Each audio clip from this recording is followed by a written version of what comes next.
নমস্কার বন্ধুরা, flavour fantasy আর cooking শোতে আপনাদের সবাইকে স্বাগত জানাই। আমার আজকের রেসিপি হলো বাঙালি বিয়েবাড়ি স্টাইলে ভেটকি মাছের কাঁটা চচ্চড়ি।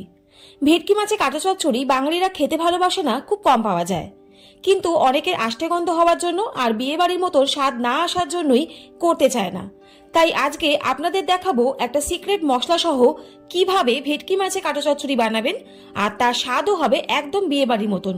তাহলে চলুন আর কথা না বাড়িয়ে আজকে রেসিপি স্টার্ট করা যাক।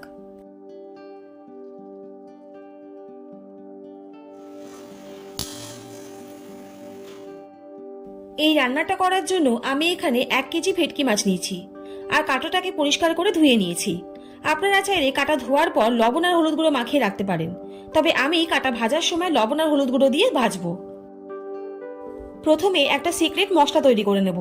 তার জন্য একটা প্যান গরম করে দিয়ে দিচ্ছি 1 টেবিল স্পুন গোটা ধনে, 1 টেবিল স্পুন গোটা জিরে, 1 টেবিল স্পুন মৌরি, 4-5টা শুকনো লঙ্কা, 2-3টে ছোট এলাচ, 2-3টে লবঙ্গ আর 1/2 ইঞ্চি দারচিনি। এই সব উপকরণগুলো প্রায় 1 মিনিট ড্রাই রোস্ট করে নিতে হবে। অবশ্যই গ্যাসের ফ্লেম লো রাখবেন, না হলে মশলাটা পুড়ে যাবে। যখন পাউডার করবেন এই মশলাটা তেতো হয়ে যাবে, এতে রান্নার টেস্ট নষ্ট হয়ে যাবে। দেখুন মশলাটা খুব ভালোভাবে ড্রাই রোস্ট করা হয়ে গেছে আর খুব সুন্দর একটা গন্ধ বেরিয়েছে। এবার এই মশলাটাকে ঠান্ডা করে একটা পাউডার ফর্ম তৈরি করে নেব। এবারে কড়াইতে প্রায় 1 কাপের মতন সর্ষের তেল দিয়ে দিলাম। সর্ষের তেল খুব ভালো করে গরম হয়ে গেলে গ্যাসের ফ্লেম লো টু মিডিয়াম রেখে ভেটকি মাছের কাঁটাগুলোকে তেলের মধ্যে ছেড়ে দিতে হবে। ভেটকি মাছের কাঁটাগুলো তেলের মধ্যে ছাড়ার পর বেশ কিছুক্ষণ সময় নিয়ে ভেটকি মাছের কাঁটাগুলোকে তেলের মধ্যে ভেজে নিতে হবে। এই পর্যায়ে একটা ছোট্ট টিপস দিয়ে দিই। প্রথমেই বলেছিলাম ভেটকি মাছের কাঁটার মধ্যে একটা আষ্টে গন্ধ থাকে। যদি আপনারা প্রথমে এই কাঁটাগুলোকে তেলের মধ্যে খুব ভালো করে ভেজে নিতে পারেন, তাহলে কিন্তু এই আষ্টে গন্ধটা একদমই চলে যায়। ভেটকি মাছের কাঁটাগুলো বেশ কিছুক্ষণ তেলের মধ্যে নাড়াচাড়া করার পরে এবারে দিয়ে দিচ্ছি পরিমাণ মতো লবণ এবং 1 টিস্পুন হলুদ গুঁড়ো। লবণ আর হলুদ গুঁড়ো দিয়ে ভেটকি মাছের কাঁটাগুলোকে বেশ কিছুক্ষণ আবারও ভেজে নিতে হবে। আপনারা চাইলে কিন্তু প্রথমেও লবণ হলুদ গুঁড়ো দিয়ে ম্যারিনেট করে রাখতে পারেন, তবে আমি এখানে ভাজার সময় ইউজ করেছি। ভেটকি মাছের কাঁটাগুলো ভাজতে ভাজতে একটা ছোট্ট গল্প বলি। আমি আমার দিদার কাছে শুনেছিলাম এই ভেটকি মাছের কাঁটা চচ্চড়ি নাকি মহানায়ক উত্তম কুমারের খুবই প্রিয় ছিল। তিনি প্রায়ই সুপ্রিয়া দেবীর হাতে এই রান্নাটি খেতে পছন্দ করতেন। যেহেতু আমার দিদা খুব ভালো রান্না করতে পারতেন আর মহানায়ক উত্তম কুমারও খুব প্রিয় অভিনেতা ছিল, তাই এই রান্নাটি খুবই জুত করে করত। দেখুন গল্প করতে করতে মাছের কাঁটাগুলো খুব ভালো করে ভাজা হয়ে গেছে। এবারে কড়াই থেকে এই মাছের কাঁটাগুলোকে আমি আলাদা করে সরিয়ে নিচ্ছি। এবারে ওই কড়াইটা ধুয়ে কড়াইয়ের মধ্যে প্রায় 1/2 কাপের মতন সর্ষের তেল দিয়ে দিলাম। সর্ষের তেলটা খুব ভালো করে গরম হয়ে গেলে গ্যাসের ফ্লেম মিডিয়াম রেখে পেঁয়াজ কুচি দিয়ে দিচ্ছি।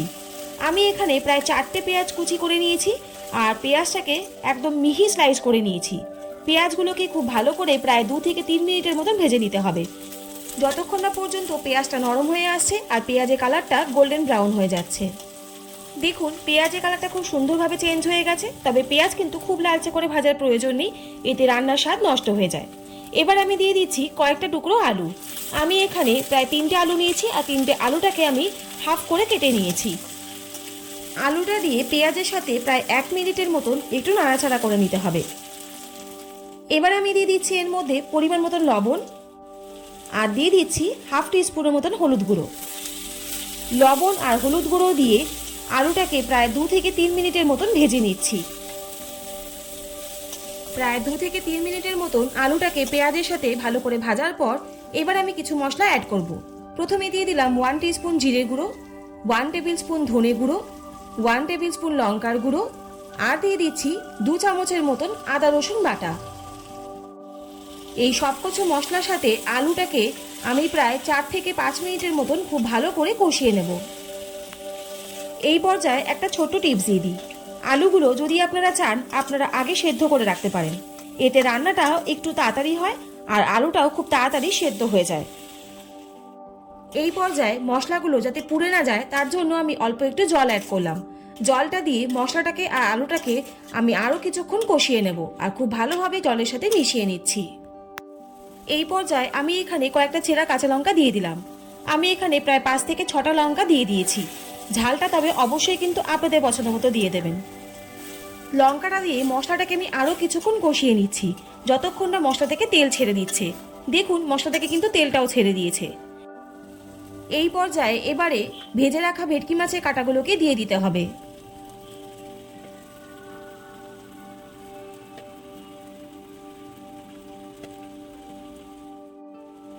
প্রথমে ভেটকি মাছের কাঁটাগুলোকে মশলার সাথে আর আলুর সাথে খুব ভালো করে একবার মিশিয়ে নিতে হবে।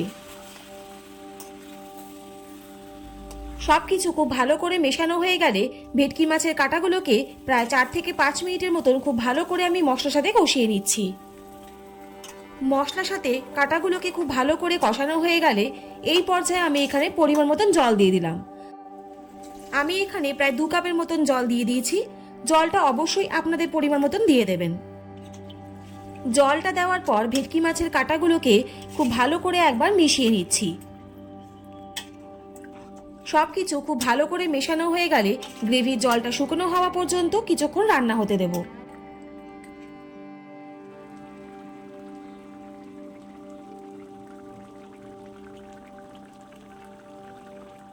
দেখুন গ্রেভির জলটা অনেকটাই শুকিয়ে এসেছে, আলুটাও খুব ভালো করে সেদ্ধ হয়ে গেছে।